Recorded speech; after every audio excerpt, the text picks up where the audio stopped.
Imagine this. One empire conquers continents. They topple ancient kingdoms in India, carve up Africa, plant flags across America.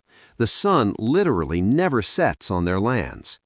But right next door, a quick boat ride away, there's this small, rainy island that just says no. For over 800 years. Invasions? Tried. Massacres? Plenty. Plantations, laws, even engineered famine, they threw everything at it. And yet, Ireland never fully broke, never fully surrendered its soul. England could occupy the land for a while, but conquer the Irish? Not even close. So how did the most powerful empire the world had ever seen get completely stumped by a nation of farmers, poets, and rebels hiding in the mist? Today, we're diving deep into the geography that fought back, the guerrilla tactics that bled armies dry, the betrayals, the unbreakable spirit, and why, in the end, Ireland won by simply refusing to lose. Buckle up. This one's epic. How it all began, the Norman invasion and early claims. It all started back in 1169. An Irish king named Dermot MacMurrough was losing a local power struggle. He needed help fast, so he did what any desperate ruler might do. He invited some Norman adventurers from England and Wales to come fight on his side. Big mistake. These weren't polite guests. They were battle-hardened mercenaries who smelled opportunity. They helped him win, then decided they liked the land too much to leave. They started grabbing castles, seizing territory, marrying into Irish families, and building their own little kingdoms. Within 2 years, the King of England, Henry II, got nervous. He didn't want these rogue Normans creating a rival power base right across the water, so he sailed over himself in 1171 with an army. He forced the Norman lords to submit, made the Irish kings swear loyalty, and declared himself Lord of Ireland. On paper, Ireland now belonged to the English crown. In reality, not even close. The English grip never reached much further than a fortified strip of land around Dublin known as the Pale. Beyond that line, it was still Gaelic Ireland. Clans, cattle raids, Brehon law, Irish language, everything the invaders were supposed to replace. For the next few centuries, English kings kept claiming the whole island, but they rarely controlled more than a handful of towns and a few castles. Why did it stay so weak? Ireland was never empty wilderness waiting to be taken. It was already a patchwork of powerful Gaelic lordships who knew the terrain like the back of their hand. And England had bigger problems: wars in France, rebellions at home, endless baronial squabbles. Ireland was always a sideshow, so the invaders settled in, built stone towers, collected rents where they could, and slowly started to blend in. Some of them even went fully native. That's where the trouble really began. The long stalemate, medieval failures, and going native. For the next 300 years or so, things stayed weirdly stuck. English kings kept sending expeditions, issuing proclamations, building more castles, but the further you got from Dublin, the less any of it mattered. The Pale became this shrinking bubble of English law, English speech, English-style farming. Step outside it, and you were back in a world of Gaelic chiefs, cattle as currency, epic poetry, and feuds that went back generations. The English settlers who actually lived there, a lot of them started to change. They learned Irish, married Irish women, adopted Irish dress, even started following Brehon law instead of English common law. Their children grew up speaking Irish as their first language. By the 1300s, the English crown was panicking about it. In 1366, they passed something called the Statutes of Kilkenny. These were basically emergency laws to stop the rot. No more speaking Irish, no more wearing Irish clothes, no more riding bareback like the natives, no intermarriage with the Irish unless you got special permission, no playing Irish music or games. The penalty for breaking these rules? Heavy fines, loss of land, even treason charges. Did it work? Not really. The laws were ignored almost as soon as they were written. The Old English families, the descendants of those original Norman invaders, kept drifting further into Irish culture. Historians later called it the phrase that sums it all up: Hibernioris ipsis Hibernis, more Irish than the Irish themselves. Meanwhile, England itself was too busy to fix the problem. The 100 Years' War with France dragged on forever. Kings got deposed, barons rebelled, the Black Death wiped out huge chunks of the population. Ireland was always the low-priority problem. So the islands settled into this strange, half-conquered state. English lords controlled pockets of land. Gaelic lords controlled most of the rest. Raids went back and forth. Neither side could deliver a knockout blow. It wasn't peace, but it wasn't full conquest either. That uneasy balance held until the Tudors decided enough was enough. They were about to try something much bigger and much bloodier. The Tudor push, Reformation, plantations, and first big rebellion. Everything changed when the Tudors took the throne. Henry VIII wasn't content with the old half-hearted lordship. In 1541, he upped the game. He declared himself King of Ireland, not just Lord, full king. The message was clear: this island is mine, end of story. But Henry had bigger headaches, breaking with Rome, creating the Church of England, dissolving monasteries. Ireland got dragged into that mess too. The real hammer came under her daughter, Elizabeth I. She and her advisors decided the only way to hold Ireland was to remake it.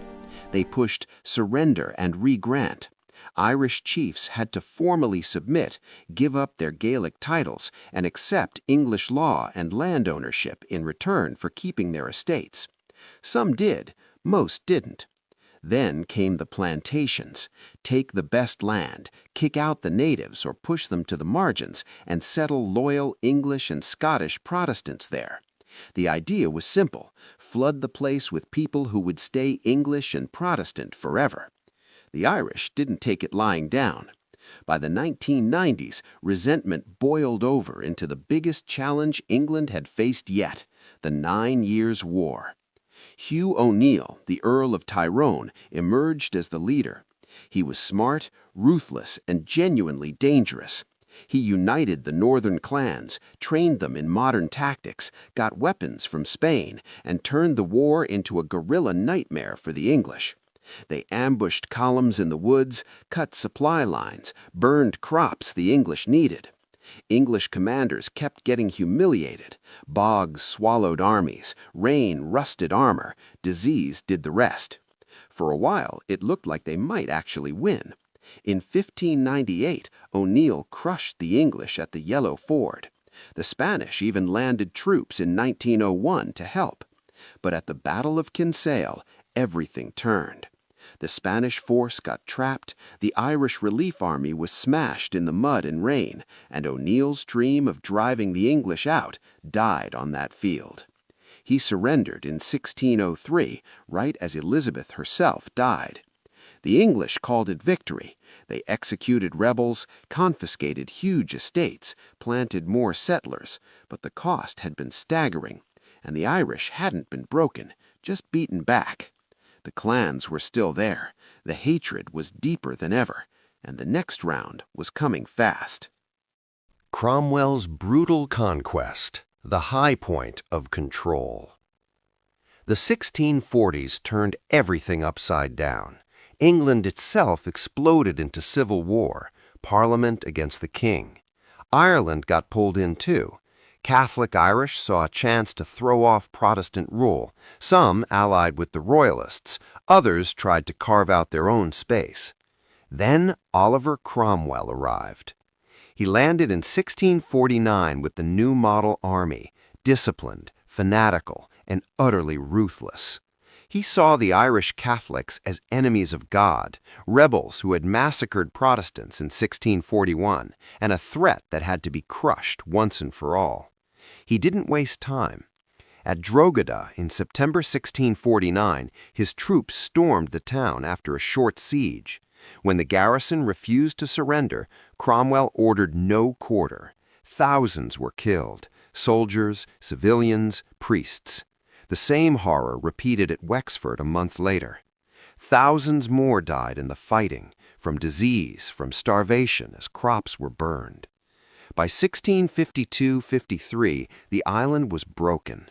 Cromwell's men confiscated roughly half the land, some of the best estates, and handed it to Protestant soldiers, adventurers, and settlers as payment for their service.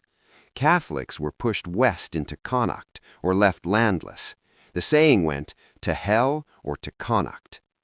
Then came the penal laws, series after series of statutes designed to make Catholic life impossible. No owning land worth more than a tiny amount, no voting, no holding office, no Catholic schools, no bearing arms, no building churches with steeples. The goal was total subjugation, make being Catholic so miserable that people would convert or leave. On the surface, it looked like England had finally won. The island was quieter. Protestant ascendancy ruled from Dublin. Gaelic lords were gone or in exile. The flight of the wild geese had taken many fighting men to European armies. But under that surface, nothing was settled. The resentment ran bone deep. Secret masses continued in barns and hedges. Hedge schools taught Irish history by candlelight. Stories of the old chiefs and the massacres were passed down by word of mouth. The land had changed hands, but the people hadn't changed hearts. Cromwell thought he had planted Protestant England in Ireland forever. He was wrong. The fire was only banked, not extinguished, and within a few generations it would flare up again, bigger, angrier, and harder to put out. So let's cut through the centuries of battles and blood and ask the real question: why did none of it ever fully work? Why couldn't the most powerful empire on earth actually conquer this one small wet island right next door? There were four big killers that kept dooming every attempt. First, geography was basically cheating on Ireland's side. This isn't flat open plains where you can march armies in neat lines and supply them easily. It's endless bogs that swallow horses up to their bellies, mountains that hide whole clans, dense woods perfect for ambushes, and rain, constant, miserable rain that turns every road into a quagmire and rusts every musket. English commanders would arrive full of confidence, then watch their troops disappear into the mist, picked off one by one. Trying to hold Ireland was like trying to herd cats in a hurricane on quicksand. Second, the Irish never fought the way the English wanted them to. They didn't line up for glorious set-piece battles where discipline and heavy cavalry could win the day. Instead, they hit and ran. They burned their own crops so the invaders starved. They melted back into the landscape they knew better than anyone. And when the English tried to stamp out the culture, language, laws, music, religion, the Irish just went underground. Secret masses in barns, hedge schools teaching Irish history by candlelight. The culture didn't die, it hid and waited. Third, the math never added up. Ireland had no gold mines, no spices, no giant taxable cities like you found in India or the Americas. It was poor, rainy farmland. Every rebellion cost a fortune in troops, ships, and supplies. England kept having to pour money in just to stop France or Spain from using the island as a backdoor to attack them. It was a defensive necessity, not a prize worth the endless headache. So they never committed enough to finish the job for good. And fourth, the one that really mattered, the Irish simply refused to stop being Irish. Atrocity after atrocity, massacres, land theft, penal laws, later the famine, they endured it all and kept their identity alive through songs, stories, family memory, quiet defiance. They didn't need to win every fight. They just had to outlast the occupiers. And outlasted them they did. Every plantation, every law, every army that marched in eventually faced the same truth. You can take the land, but you can't take the soul. That's why, time after time, the conquest looked complete on maps and fell apart in reality. Later echoes, from Union to Independence. The story didn't end with Cromwell or the penal laws. By the late 1700s, the Protestant ascendancy still ruled, but cracks were everywhere. The American Revolution inspired ideas. The French Revolution poured fuel on the fire. In 1798, a full-scale rebellion erupted. United Irishmen, Protestants and Catholics together, dreaming of an independent republic. The British crushed it brutally with hangings, burnings, and mass executions. After that disaster, London decided the old system was too fragile. In 1801, they passed the Act of Union. Ireland was no longer a separate kingdom. It became fully part of the United Kingdom of Great Britain and Ireland.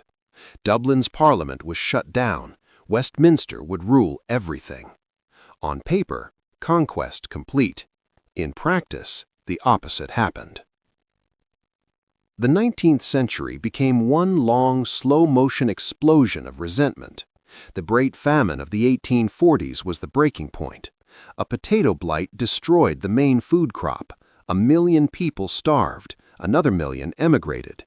While people died in the fields, food was still being shipped out to England. The British response? Too little, too late. Often callous, burned itself into collective memory as genocide by neglect. After the famine came the land war, boycotts, secret societies, dynamite campaigns. Home rule bills were proposed, debated, blocked. Then in 1916 came the Easter Rising, small, doomed, but symbolically massive. The British executed the leaders. Public opinion flipped overnight.